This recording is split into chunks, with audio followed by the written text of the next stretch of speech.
Obrigada, Luciana. Obrigada, Rafael. É um prazer estar aqui, fazendo parte desse evento tão lindo, com a Inspiração Rosa, nesse mês tão especial, mês de outubro, Outubro Rosa, mês de conscientização do câncer de mama, e é extremamente importante que a gente fale a respeito da saúde dessa mulher, porque, afinal de contas, como o Rafael vinha falando, o número de sobreviventes com câncer vem aumentando progressivamente, né? Então, além de nós sabermos que 1 em cada 8 mulheres vai ter o diagnóstico de câncer de mama um dia, devido a essas melhoras todas de tratamento que eu estava ouvindo Rafael mencionar, a gente vem realmente conseguindo fazer com que o número de sobreviventes com câncer seja cada vez maior.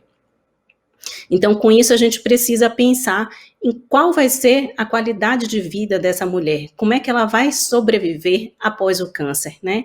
Então, falar a respeito de saúde da mulher com câncer é extremamente importante, porque a gente quer que essa mulher sobreviva com muita qualidade de vida. Então, pensando nisso, eu trouxe alguns pontos que eu considero importantes dentro da saúde da mulher, e eu vou falar de alguns aspectos da saúde de maneira global. Para isso, pensando em qualidade de vida e saúde, eu acho que a gente lembrar da questão de retorno dessa mulher ao seu trabalho é importante, né, porque a gente precisa que essa mulher se sinta capaz de produzir novamente. Então, a saúde laboral é um aspecto que a gente precisa lembrar. A mulher que passa pelo tratamento do câncer de mama no Brasil, teve uma médica aqui em Salvador que fez esse estudo de doutorado, mostrando que ela demora cerca de 2 anos para voltar ao mercado de trabalho. Então, a gente precisa fazer com que essa mulher seja reinserida no seu mercado de trabalho após o diagnóstico de câncer, não apenas por uma questão financeira, mas por uma certeza de que ela precisa, sim, se sentir capaz de produzir novamente. Então, esse é um aspecto que eu acho que a gente precisa lembrar. Um outro aspecto que é importante a gente lembrar é sobre a saúde reprodutiva da mulher que teve o diagnóstico de câncer.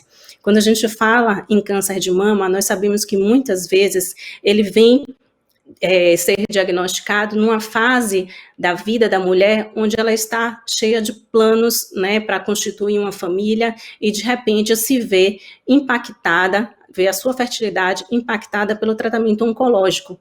Então, é importante que a gente converse com essa mulher, que a gente oriente essa mulher antes de começar o tratamento oncológico a procurar um serviço de fertilização, de preservação de fertilidade, na verdade, para, se ela deseja ainda ter filho, no momento inicial, logo após o diagnóstico de câncer, na grande maioria das vezes, aquela mulher está focada exclusivamente no seu tratamento, nada mais importa, ela só quer realmente tratar o câncer, mas a gente sabe que passada essa fase, né, e certamente isso vai passar em um período de tempo curto, ela começa a querer reconstruir os seus sonhos, né, então aí vem o desejo de, olha, eu devia então ter feito algo para preservar a minha fertilidade. Então é importante que isso seja conversado antes do tratamento, porque muitos dos quimioterápicos que são utilizados vão sim impactar na fertilidade dessa mulher.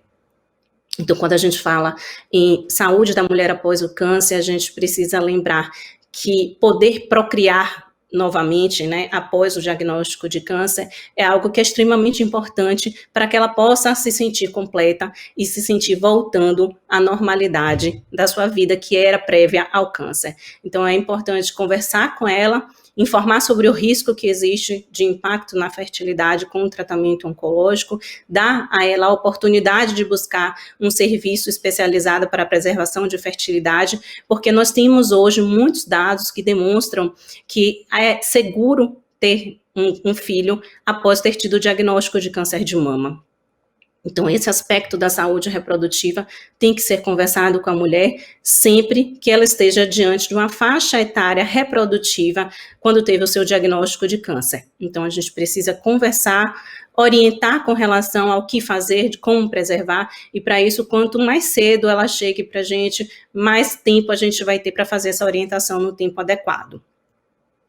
Um outro aspecto que eu acho que é extremamente importante a gente lembrar é com relação à saúde sexual dessa mulher, que afinal de contas é impossível a gente pensar em câncer, e especialmente em câncer de mama, e não pensar qual o impacto que isso vai ter, que esse diagnóstico vai ter na sexualidade dessa mulher.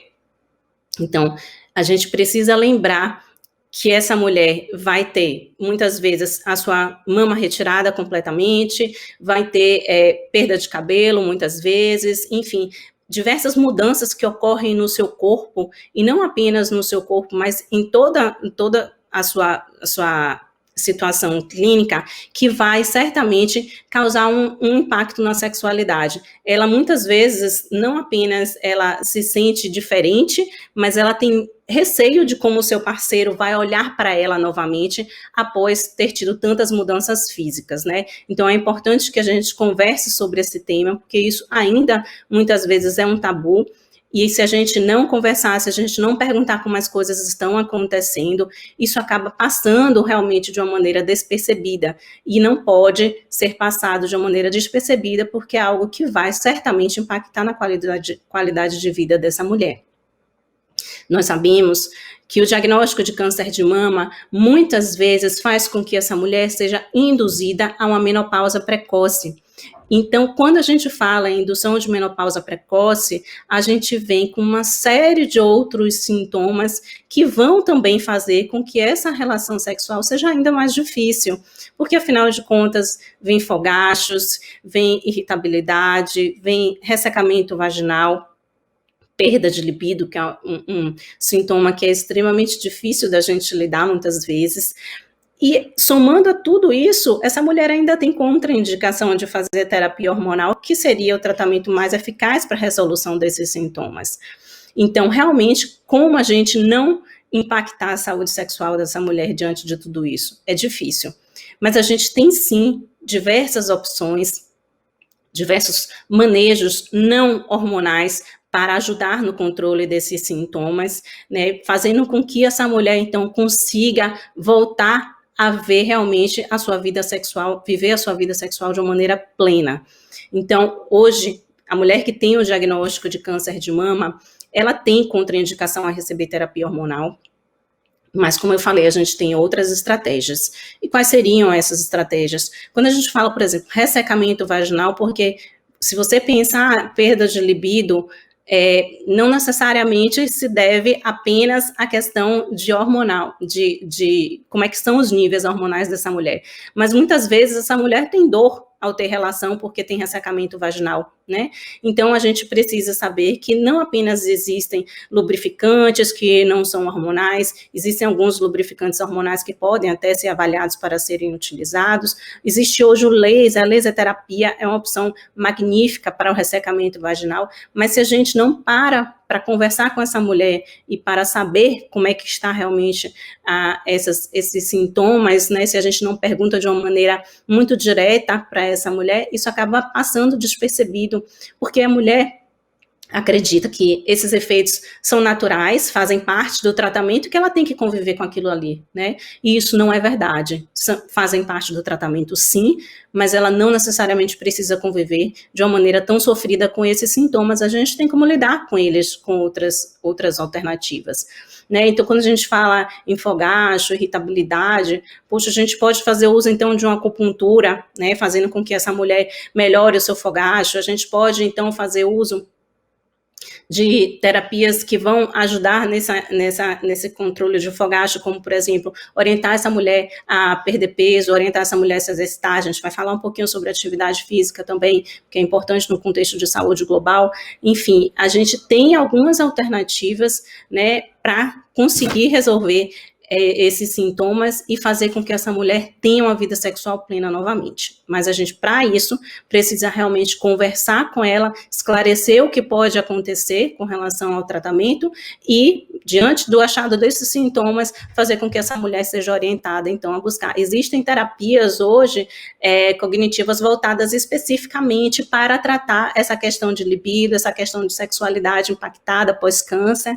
Tem profissionais especializados nessa área, que eu acho que é super importante a gente ressaltar. Então, se a gente consegue orientar essa mulher, ela consegue resgatar isso de uma maneira com sucesso, né? Então, depende muito de nós também fazermos essa busca e das pacientes também referirem para o médico, porque senão a gente acaba passando por cima disso tudo. E como eu falei que a gente vai falar de atividade física, falar de saúde global, hábitos de vida saudáveis, sem dúvida, é um ponto que a gente precisa lembrar. Então, A gente sabe que fazer atividade física, manter dieta equilibrada, manter-se dentro de um peso saudável, evitar fumar, evitar o consumo de álcool, são coisas que certamente irão evitar o aparecimento de um câncer, mas diante de uma paciente que tem o diagnóstico de câncer, que está fazendo o tratamento, principalmente quando a gente fala, por exemplo, em câncer de mama, manter-se dentro de um peso adequado é essencial, porque isso não apenas vai melhorar os sintomas do tratamento, mas isso tem uma relevância prognóstica. O que significa isso? Significa que a mulher que está acima do peso e tem o diagnóstico de câncer de mama, ela vai ter um risco dessa doença voltar muito maior do que aquela mulher que está dentro de um peso adequado. E o mesmo acontece com as mulheres sedentárias. Então, a gente precisa colocar a prática de atividade física para essa mulher como remédio. Isso tem que fazer parte da prescrição médica, porque, na verdade, quando essa orientação parte do médico, a chance dessa mulher ter uma adesão a essa recomendação é muito maior. Então, eu sempre falo que isso daí é algo que precisa ir como no receituário mesmo, né? Orientação do que fazer. E não apenas de simplesmente, faça atividade física, mas orientar essa mulher de uma maneira mais precisa. Você precisa fazer tanto de atividade física. A recomendação é de se fazer 150 minutos de atividade por semana. Qual atividade você vai fazer? O que é que você deve fazer para iniciar uma atividade? Enfim, toda essa orientação deve partir sim do médico que está acompanhando essa paciente, até porque muitas vezes ela não sabe se pode fazer atividade física. Então, ela não sabe realmente qual a limitação que aquela doença pode trazer para ela. Na grande maioria, nenhuma limitação, na verdade.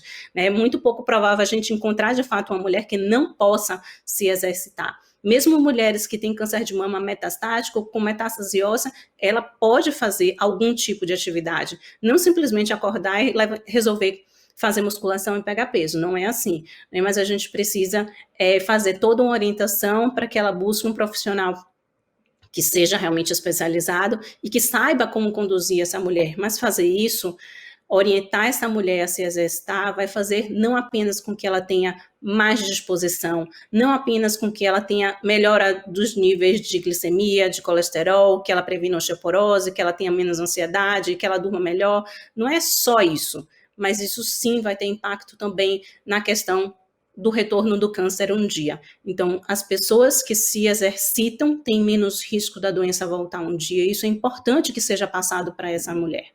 Eu digo que é remédio mesmo, só não vem em forma de cápsula, mas o benefício é tanto quanto realmente uma medicação.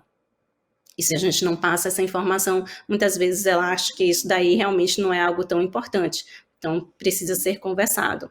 As questões com alimentação, durante muitos anos, a gente passava as orientações para mulheres de que, tá fazendo quimioterapia, tá fazendo tratamento, já teve o diagnóstico de câncer, você pode se alimentar do que você quiser, não tem nenhuma restrição. Essa, durante muitos anos, foi a resposta dos oncologistas, né? E hoje em dia nós sabemos que não é bem assim, de que a gente deve sim fazer a orientação para que essa mulher tenha uma alimentação saudável, não apenas como isso sendo uma estratégia para manter-se dentro de um peso adequado, mas além disso, a gente sabe que isso pode realmente favorecer a essa mulher ter um maior controle da sua doença. Então, é extremamente importante que a gente converse, oriente essa mulher a ter um acompanhamento nutricional, porque senão a gente pode realmente ter um impacto com tudo isso posteriormente. Então, a gente precisa conversar com ela a respeito disso. E quando a gente fala também de atividade física, é importante que a gente fale sobre saúde mental, né? Então,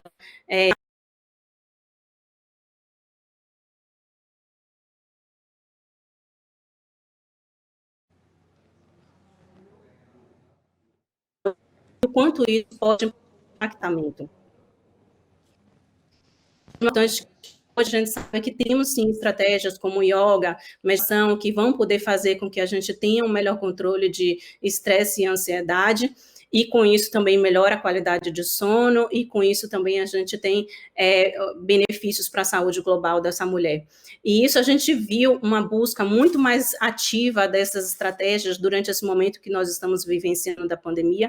Muitas pessoas puderam se beneficiar dessas práticas no seu dia a dia, e isso certamente vai ser algo que a gente vai poder levar pós-pandemia, um dos grandes benefícios também da pandemia, né, que a gente pode trazer coisas positivas diante de algo difícil, como um momento que nós vivenciamos nesse ano, mas essa busca de conhecimento, de olhar um pouco mais para si, de tentar estratégias para administrar o estresse do dia a dia, é algo que certamente a gente pode levar pós-pandemia e que vai beneficiar o paciente que tem um diagnóstico de câncer, em tratamento ou simplesmente em acompanhamento. Então, é importante que a gente lembre disso tudo.